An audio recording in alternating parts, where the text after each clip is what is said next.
आजाद जी से कि वो मंच पर आए और अपने कार्यकर्ताओं को संबोधित करे। जय जय जय जय जय भीम। जय भीम।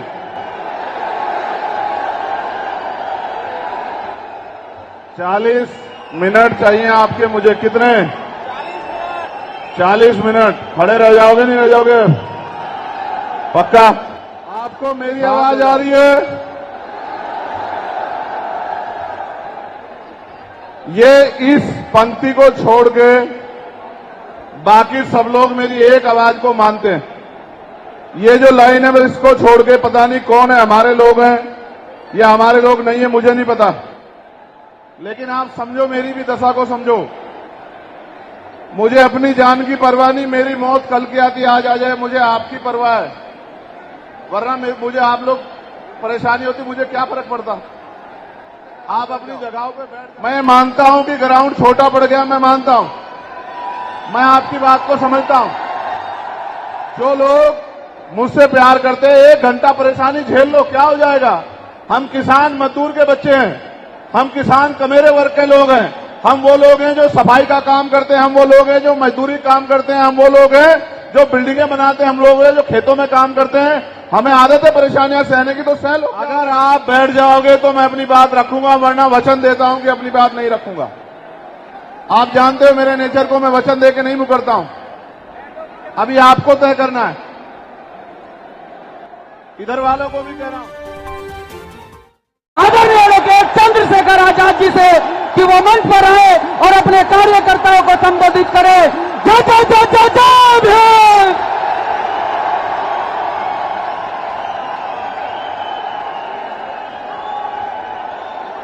जय भीम।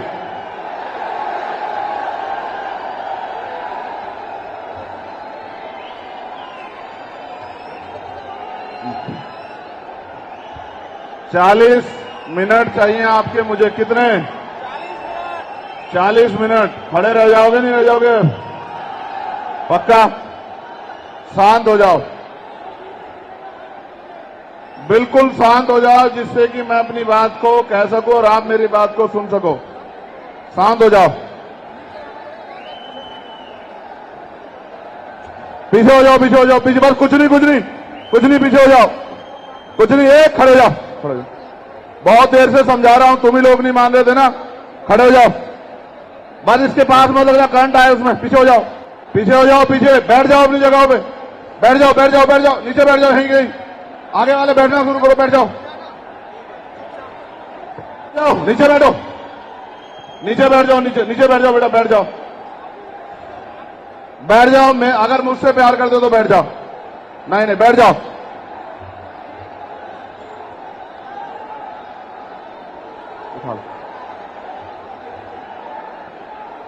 ये क्या करके मारेंगे, ये क्या करके मारेंगे, आई डोंट नो।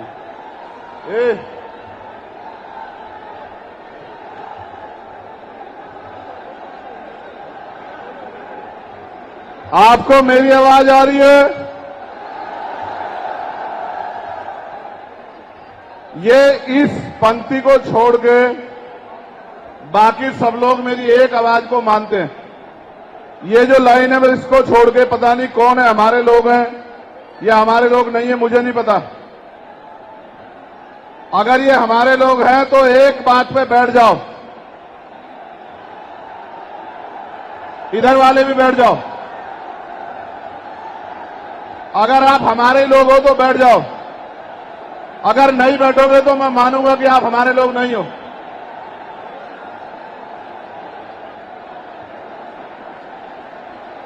बैठ जाओ, बैठ।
अपनी जगह से उठो मत।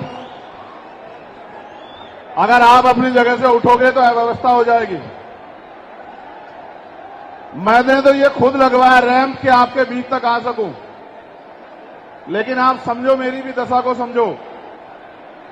मुझे अपनी जान की परवाह नहीं, मेरी मौत कल की आती आज आ जाए, मुझे आपकी परवाह है। वरना मुझे आप लोग परेशानी होती, मुझे क्या फर्क पड़ता। आप अपनी जगहों पे बैठ जाओ, फिर से कह रहा हूं बैठ जाओ। मैं मानता हूं कि ग्राउंड छोटा पड़ गया, मैं मानता हूं, मैं आपकी बात को समझता हूं। मैं ये भी जानता हूं कि अगर रामलीला मैदान में रैली होती तो वो भी छोटा पड़ता है, मैं इस बात को भी जानता हूं। लेकिन मैंने जो आपको सिखाया है, अगर आप उस पर नहीं काम करोगे तो नहीं बनेगी बात। जो लोग मुझसे प्यार करते हैं, 1 घंटा परेशानी झेल लो, क्या हो जाएगा। हम किसान मजदूर के बच्चे हैं, हम किसान कमेरे वर्ग के लोग हैं, हम वो लोग हैं जो सफाई का काम करते हैं, हम वो लोग हैं जो मजदूरी काम करते हैं, हम वो लोग हैं जो बिल्डिंगें बनाते हैं, हम लोग हैं जो खेतों में काम करते हैं। हमें आदत है परेशानियां सहने की, तो सह लो, क्या हो गया। अगर आप मेरे लिए कहे के बाद इतना नहीं कर सकते तो फिर क्या फायदा है। अगर आप बैठ जाओगे तो मैं अपनी बात रखूंगा, वरना वचन देता हूं कि अपनी बात नहीं रखूंगा। आप जानते हो मेरे नेचर को, मैं वचन देके नहीं मुकरता हूं। अभी आपको तय करना है, इधर वालों को भी कह रहा हूं।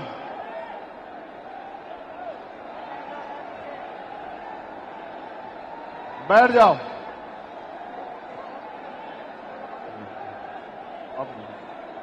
अपने अपने मोबाइल जेब में गिरो, डालो अपने अपने मोबाइल। अगर आप सच में मुझे सुनना चाहते हो तो अपने अपने मोबाइल जेब में डालो, जेब में डालो अपने अपने मोबाइल, बंद करो। अगर आप मुझे सुनना चाहते हो तो अपने अपने मोबाइल जेब में डालो, फोन जेब में डालो, मुझे सुनो, यही खड़ा हूं, बैठो, फोन जेब में डाल के सुनो। कभी ऐसा नहीं होता, एक बार कह देता हूं ना माने, कभी नहीं होता है। आज तक का रिकॉर्ड है, एक बार मेरी कही गई बात के बाद दोबारा मुझे नहीं कहना पड़ा है, कभी नहीं हुआ आज तक ऐसा। ये जोश है या अनुशासनहीनता, मैं नहीं जानता हूं।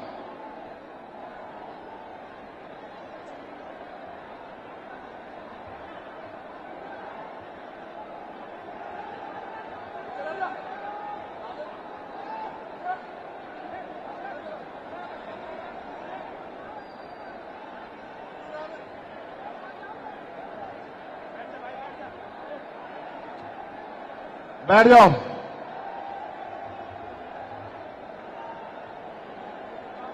जय भीम। अपनी बात को शुरू करते हुए बहुजन समाज में सभी जाति धर्मों में जन्मे सभी संतों, गुरुओं और महान पुरुषों को नमन करता हूं। सम्मानित साथियों, आज देश के कोने कोने से चल के आए बहुजन समाज के बहादुर योद्धाओं, इस मंच पर उपस्थित आजाद समाज पार्टी भीम आर्मी के सभी सम्मानित नेताओं, हमारे मिशन 78 अधिवक्ता मोर्चा, अनुशासन समिति, भीम आर्मी स्टूडेंट फेडरेशन और किसान मोर्चा, तमाम संगठनों के सम्मानित नेताओं, यहां उपस्थित हमारी माओ बहनों, नौजवान साथियों और मुझसे बड़े उम्र में बड़े सभी सम्मानित साथियों का मैं धन्यवाद करता हूं। आप जानते हो कि मैं आपसे हूं, आप जानते हो कि मैं जो कुछ भी हूं आपसे हूं। मैं कभी आपसे बड़ा नहीं हो सकता, आप मेरे लिए हमेशा वीआईपी हैं। जितना सम्मान मैं उस मंच पर बैठे लोगों को करता हूं, उससे ज्यादा सम्मान मैं आपका करता हूं। लेकिन मैं आपसे भी उम्मीद करता हूं,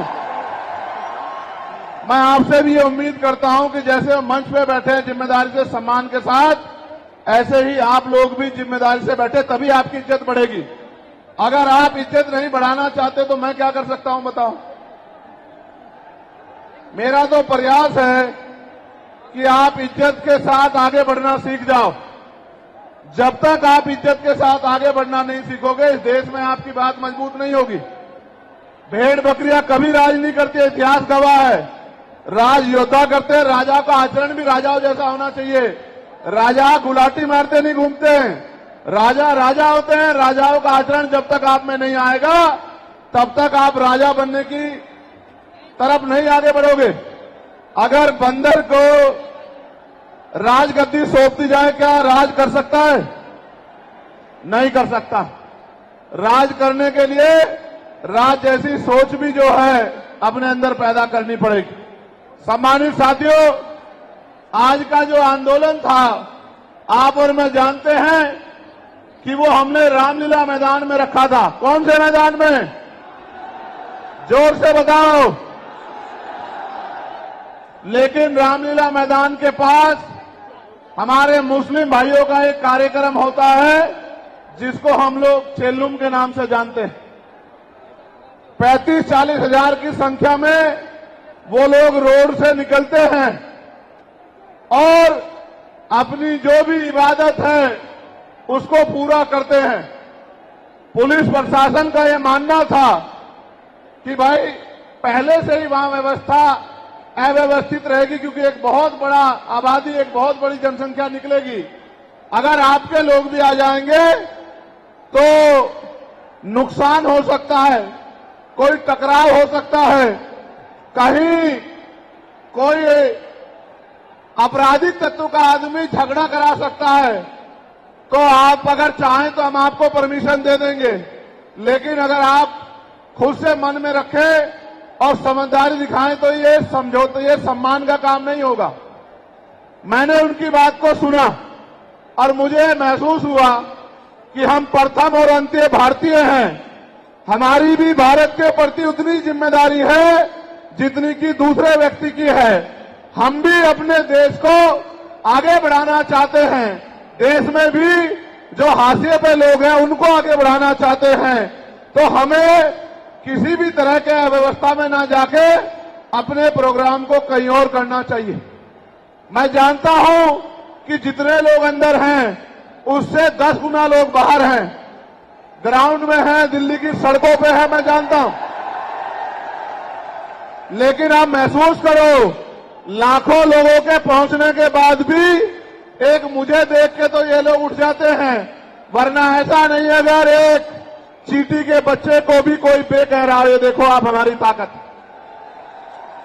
यह है भीम आर्मी आजाद समाज पार्टी का बल। लेकिन मुझे आपसे बहुत सारी बातें करनी है। मैं अभी दूसरे देश में होकर आया। मैं जब दूसरे देश में गया, मुझे उम्मीद नहीं थी कि इतना प्यार और सम्मान मिलेगा। आप ये देखो, मैं ऑस्ट्रिया गया तो लगभग 10 देश के लोग आए मिलने के लिए। जब मैं इटली गया तो कम से कम 40 देशों के लोग मिलने के लिए आए। हर आदमी ये कहता था कि भैया मैं अपने राष्ट्र की तरफ से, अपने देश की तरफ से, वहां रहने वाले बहुजन समाज के लोगों की तरफ से पैगाम लेके आया हूं कि भाई चंद्रशेखर आजाद हमारे स्टेट में भी आए, हमारी कंट्री में भी पहुंचे और आके अपनी बात को रखें। मैंने उनको कहा कि मैं आपके बीच भविष्य में आऊंगा, लेकिन अभी 11 तारीख को हमारी रैली है।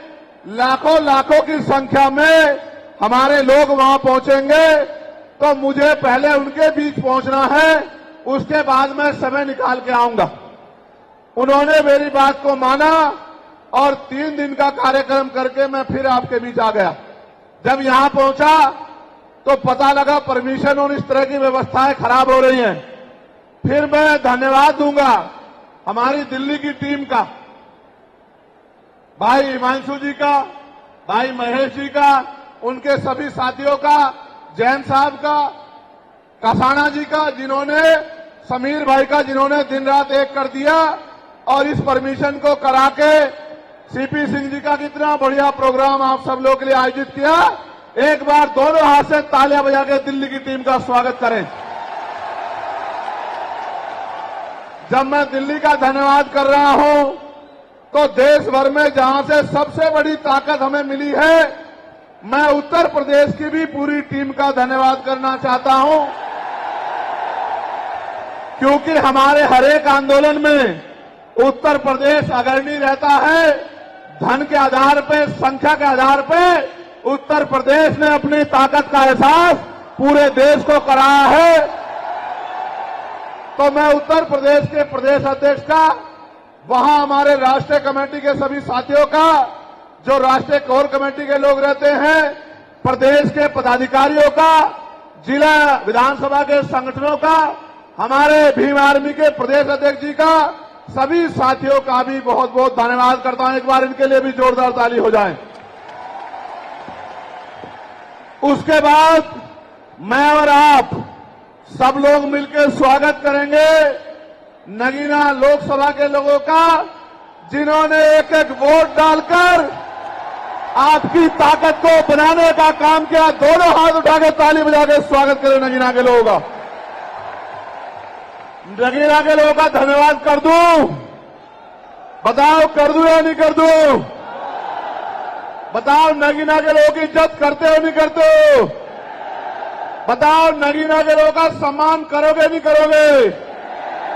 बताओ, नगीना तुम्हारे दिल में है या नहीं है? बताओ।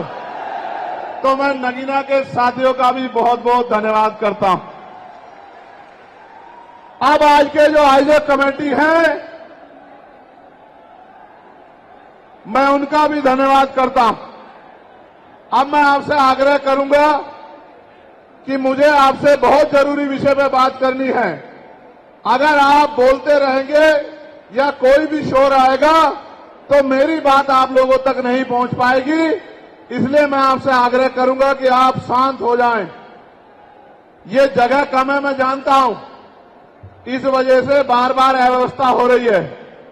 अगली बार हम जब राष्ट्रीय अधिवेशन करेंगे तो वो इससे बड़े वाले मैदान में, जहां 50,000 लोग बैठ सकते हैं, जो इसके बराबर में है, 15 मार्च को अगला कार्यक्रम हम लोग वहीं करेंगे।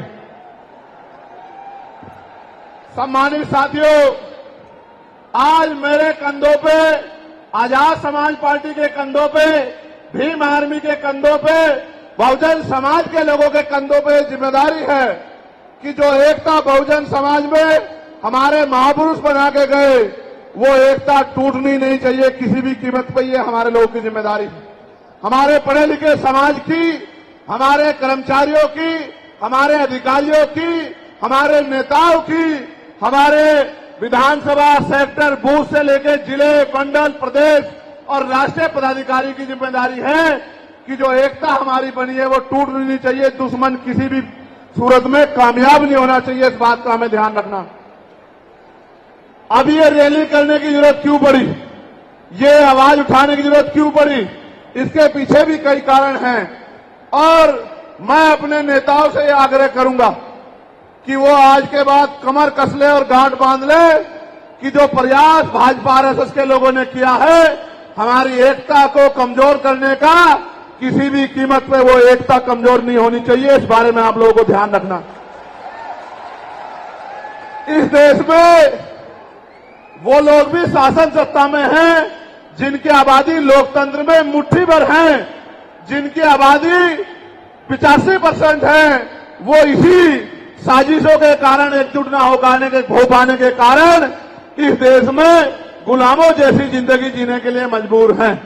मैं बात कर रहा हूं शेड्यूल कास्ट के लोगों की, मैं बात कर रहा हूं शेड्यूल ट्राइब के लोगों की, मैं बात कर रहा हूं अन्य पिछड़े वर्ग के लोगों की, मैं बात कर रहा हूं मुस्लिम की, जैन की, सिख की, ईसाई की, बौद्ध की, तमाम उन लोगों की जिनको आज भारत में सम्मान की जिंदगी नहीं मिल पा रही।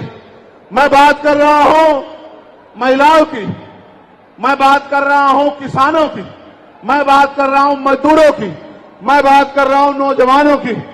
मैं पहले जो विषय है उस पर अपनी बात रखूंगा, फिर मुझे अपने दिल की बात आपको कहनी है। पहला जो विषय हमारा है जिस पे हम लोग यहां इकट्ठा हुए हैं, उस पे हम लोग क्या करने वाले हैं, सरकार से हमारी क्या मांग है, सबसे पहले उस पे मैं अपनी बात रखूंगा। हमारी पहली मांग ये है कि 1931 के बाद इस देश में सभी जाति धर्मों के लोगों की जनगणना नहीं हुई है।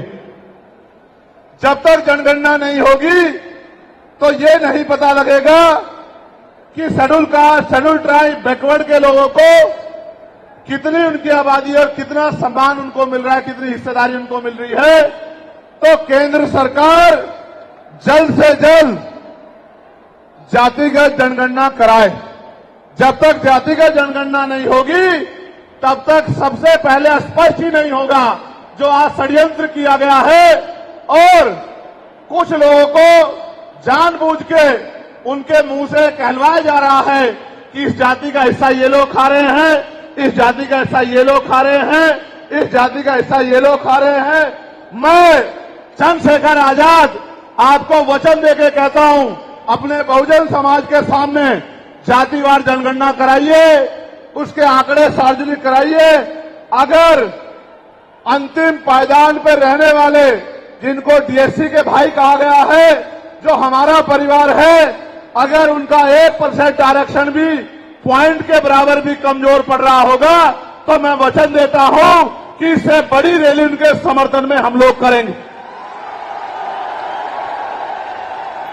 मैं फिर आपसे कह रहा हूं, आप याद करो, जब से इस देश में आरक्षण व्यवस्था लागू हुई है, इस आरक्षण को खत्म करने के लिए चाहे वो कांग्रेस पार्टी रही हो या भारतीय जनता पार्टी रही हो या और कोई मनुवादी दल रहा हो, इन्होंने एड़ी चोटी के जोर लगाए। और आज जिन जातियों को गाली दी जा रही है, ये वही जातियां हैं जिन्होंने अपने बच्चे कुर्बान कर दिए लेकिन अपने अधिकारों की रक्षा की और आज भी इस देश में आरक्षण बचा हुआ है, नौकरियां बची हुई है, हिस्सेदारी बची हुई है, राजनीतिक व्यवस्था कायम है, लोकतांत्रिक व्यवस्था है। तो धन्यवाद करना चाहिए उन जातियों का जिन्होंने अपने प्राणों का बलिदान दे दिया, लाठी डंडे खाए, गोलियां खाई, लेकिन अपने अधिकारों को छीनने नहीं दिया। सब लोगों को उनका धन्यवाद करना चाहिए।